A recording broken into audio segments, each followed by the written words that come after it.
మిమ్మల్ని నేను వాగ్దాన భూమిలో ప్రవేశపెట్టబోతున్నాను. అలా వాగ్దాన భూమిలో ప్రవేశపెట్టే ప్రక్రియలో దేవుడు ఫరో లాంటి మహా గొప్ప చక్రవర్తి మెడ వంచి పడేశాడు. ఫరోనే తట్టుకోలేకపోయాడు దేవుని యొక్క శక్తిని, ఇశ్రాయేలీయుల పట్ల దేవుడు చేసిన ఆశ్చర్య కార్యాలను. వెళ్ళండి బాబు వెళ్ళండి, 2 చేతులు జోడించి వాళ్ళని పంపించేశాడు. దేవుడు తన కార్యాన్ని ప్రారంభించాడు. ఏమిటి ఆ కార్యం? జాగ్రత్తగా వినండి. తన బిడ్డలకు దేవుడు వాగ్దానం చేసిన భూమిని సిద్ధం చేశాడు. ఆ వాగ్దాన భూమికి వారు వెళ్ళిపోబోతున్నారు. అలా వెళ్ళిపోబోయే ముందు యెరికో అడ్డుగా ఉంది. యెరికోను దేవుడు నాశనం చేయబోతున్నాడు. తన బిడ్డలు స్వాధీనపరచుకోవలసినటువంటి వాగ్దాన భూమిని వారికి స్వాధీనపరచబోతున్నాడు. జాగ్రత్తగా వినండి. నువ్వు నేను క్రీస్తును సొంత రక్షకునిగా అంగీకరించినట్లయితే మనము దేవుని బిడ్డలము. దేవుని బిడ్డలకు దేవుడు వాగ్దానము చేసినటువంటి భూమి ఉంది, అది పరలోకం. ఆ పరలోకానికి 6 అయినా 106 అయినా నా దేవుడు తన బిడ్డలను తీసుకుని వెళ్ళడానికి నిర్ణయం తీసుకున్నాడు. ఆ నిర్ణయం తీసుకున్న ప్రక్రియలో అడ్డుగా యెరికో వచ్చిందే. ఆ అడ్డుగా వచ్చినటువంటి యెరికోను, ఆ యెరికోలో ఉన్నటువంటి పాపిష్టి వారిని దేవుడు తీర్పు తీర్చేస్తున్నాడు. అలా తీర్పు తీర్చేసే ప్రక్రియలో సంపూర్ణంగా సమూలంగా అడ్డుగా ఉన్నటువంటి యెరికో పట్టణాన్ని అగ్ని గంధకాలతో నాశనం చేయబోతున్నాడు, కూల్చేయబోతున్నాడు.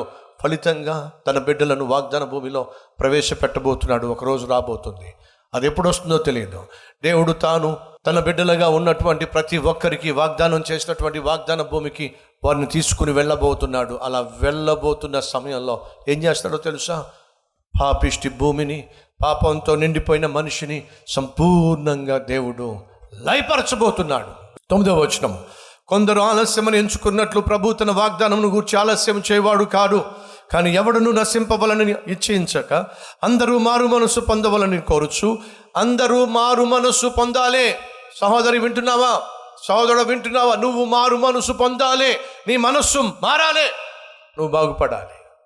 కోరుతున్నాడు కాబట్టే దీర్ఘశాంతమును చూపిస్తున్నాడు. ఆ బిడ్డల కోసం నేను వాగ్దాన భూమిని సిద్ధం చేశాను. ఆ వాగ్దాన భూమిలోకి నా బిడ్డలను తీసుకెళ్ళిపోతాను. వాళ్ళు నిత్యము నాతో ఉండబోతున్నారు.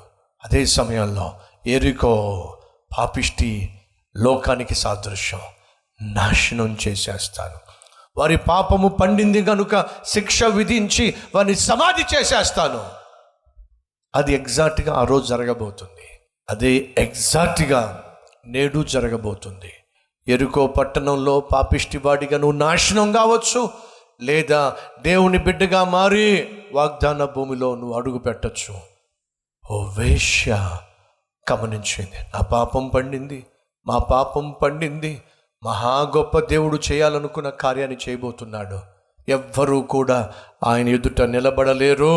ఓ వేశ్య గుర్తించింది, మీ దేవుడు ఆకాశమందును భూమి అందును నిజమైన దేవుడు.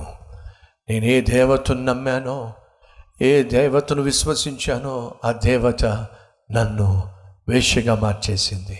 కానీ మీ దేవుడు మిమ్మల్ని పరిశుద్ధులుగా మార్చాడు. మీ దేవుడు గొప్పవాడు. ఎవరంటున్నారు ఈ మాట? ఓ వేశ్య. ఎందుకని? అర్థమైపోయింది. ఆ దేవుడు తన ప్రజలను వాగ్దాన భూమిలోకి తీసుకొచ్చేస్తున్నాడు. ఏ ఒక్కరూ అడ్డుపడే ప్రసక్తి లేదు. మా పాపము పండింది, మేము నాశనము కాబోతున్నాం. ఒకే ఒక్క మార్గము తప్పించుకోవాలంటే ఏమిటి? తన జీవితాన్ని అపవిత్రపరిచినటువంటి అష్టోరోతును నమ్ముకోవడం కంటే నా జీవితాన్ని బాగు చేయగలిగిన ఆ జీవము కలిగిన దేవుణ్ణి నమ్మడమే శ్రేష్టము.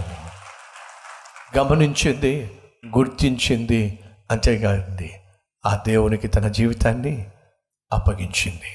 ఈరోజు మనలో ఎవరైనా ఉన్నారా ఈ సందేశాన్ని విశ్వసించిన వాళ్ళు?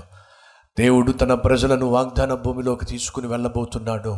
ఆ వాగ్దాన భూమికి వెళ్ళే వారిలో నేను ఉండాలి, నిత్యము దేవునితో పరలోకంలో నేను కూడా జీవించాలి అని ఆశించే వాళ్ళు మన మధ్య ఎవరైనా ఉన్నారా? దేవుడు పాపిష్టి లోకాన్ని, పాపిష్టి ప్రపంచాన్ని నాశనం చేయబోతున్నాడు. పరలోకాన్ని మాత్రమే ఉండనివ్వబోతున్నాడు. నాశనం అయ్యేటటువంటి వారితో నేను నాశనం కాకుండా నిత్యము పరలోకంలో జీవించాలి. ఆశ మనలో ఎవరికైనా ఉందా? అయితే రండి ప్రార్థన చేద్దాం. ప్రతి ఒక్కరూ ప్రార్థన చేద్దాం.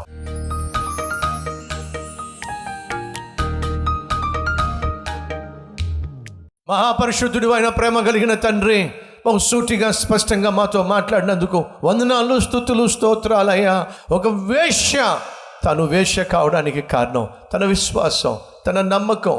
అంతేకాకుండా ఏ పాపం చేసినా చెల్లిపోతుందనేటటువంటి సొసైటీ ఇచ్చిన పాపిష్టి భరోసా తను ఒక వేశ్యగా మార్చేసింది. అయ్యో, ఈరోజు మాలో కొంతమంది నాయన తప్పులు చేస్తూ కూడా, పాపిష్టి పనులు చేస్తూ కూడా, ఏమీ కాదో సొసైటీలో ఇది కామనే, ఈ రోజుల్లో ఇదంతా సర్వసాధారణమే అనేటటువంటి దౌర్భాగ్యమైనటువంటి స్థితికి మేము చేరిపోయాం. మమ్మల్ని క్షమించండి. పరిశుద్ధుడు అయిన నిన్ను విశ్వసించి మేము పరిశుద్ధంగా జీవించే కృపను దయచేయండి అయ్యా. ఈరోజు విన్న వాక్యం బహు సుస్పష్టము.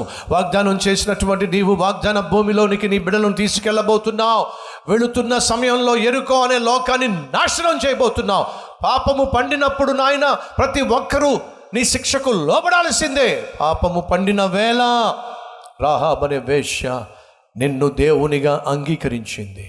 పాపము పండిన వేళ ఈరోజు ఎందరైతే నాయన నిన్ను లోకరక్షకునిగా గుర్తించి గ్రహించి తమ జీవితాల్ని అంకితం చేస్తున్నారో వారందరినీ అంగీకరించి నేటి వరకు మేము చేసిన ప్రతి తప్పును, పాపమును క్షమించి ఇది మొదలుకొని నీ బిడ్డలుగా జీవించే భాగ్యము దయచేయమని యేసుక్రీస్తు నామం పేరట వేడుకుంటున్నాం తండ్రి. ఆమెన్.